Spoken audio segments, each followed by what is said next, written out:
ఓం శ్రీ సాయిరామ్.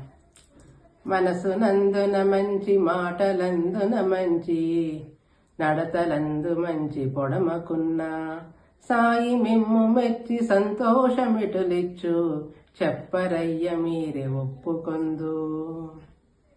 మనసులోని మంచి, మాటలో మంచి ఉండి తీరాలి.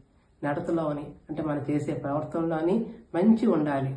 చికన శుద్ధిగా మన యొక్క పనులు ఉండాలి. మనస, వాచ, కర్మణ మన చేసే పనులు ఒకే విధంగా ఉండాలి. ఆ విధంగా లేకపోతే స్వామి మనకి ఎలా మెచ్చుకుంటారు?